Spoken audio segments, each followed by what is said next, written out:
Hey, good morning, Heather. How are you? Good morning. Good. How are you doing? I'm doing good. I'm doing good. Everyone, I am here with Heather Leman. She is with Atlantic Coast Mortgage, and she is just my financial guru, to be honest with you. Heather has about 20 years of experience in the mortgage industry and is from Mount Pleasant. I have the privilege of also calling her friend, as well as sending her all of my referrals, and just absolutely love working with you. So thank you for that.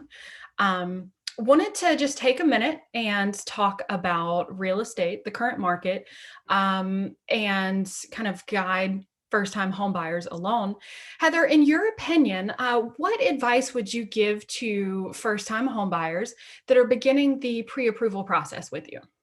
Right. I always tell most first-time home buyers, actually all of them, that whatever you do, get pre-qualified first, so you know what price point you're comfortable with buying in.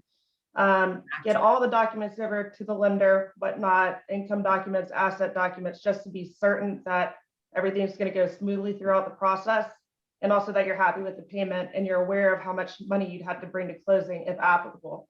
There are some home buyer programs where you don't have to bring money to closing, such as VA loans, state housing, USDA, and things like that. But it's very important first to get all your income docs over, make sure you qualify for any specific program you'd be interested in. And that way you can be comfortable making an offer, because it's a very, very competitive market out there. It is. Also, don't open any new credit. Don't go buy a new car or boat or whatnot.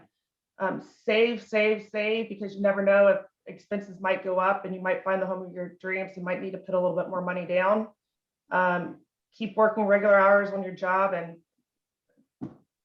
just make sure you're aware of what your payment's going to be, your down payment, and you're comfortable with the program and whatnot, so you can move forward and have a stress-free process. Stress free. That's the name of the game. That's kind of the way that I like to do it. And you are so right.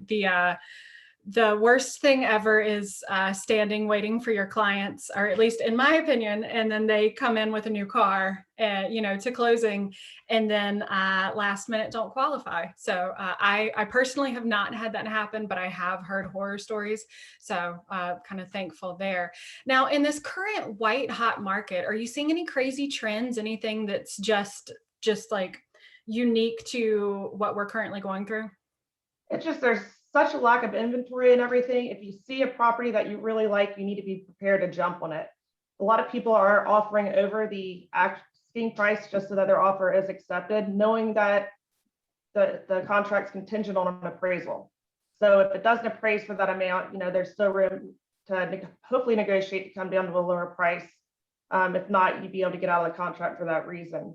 But I've actually not seen or had any issues with appraisals this Okay. year at all, even though people are offering over the sales price, just because it is such a competitive market. And you need to make your offer as attractive as possible. So that's why you really need to have all your docs into the lender so you can close quickly. Like closing in 2 weeks will be much more attractive to the seller than 30 days. And if you're prepared with all the paperwork and everything in, then we can make that happen. So, in speaking of that, I actually read something recently, and I didn't know if it would be applicable in our market, but can you go through underwriting before you put an offer in on a home? Yes, you certainly can go through underwriting before you put in an offer on the home, and that's absolutely the best way to do it. So therefore, if there are any conditions, we can go ahead and get it. And then after you purchase the home or go under contract, sorry about that, then we already have everything. We may need an updated pay stub, but that's about it. So Nice. you Yeah. don't have to worry about anything else. Absolutely.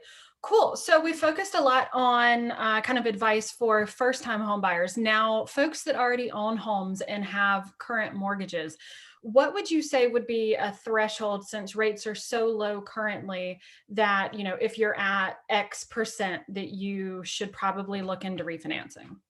If you're over 4%, you should definitely look into refinancing, as rates recently have gone up a little bit, but they're still super low.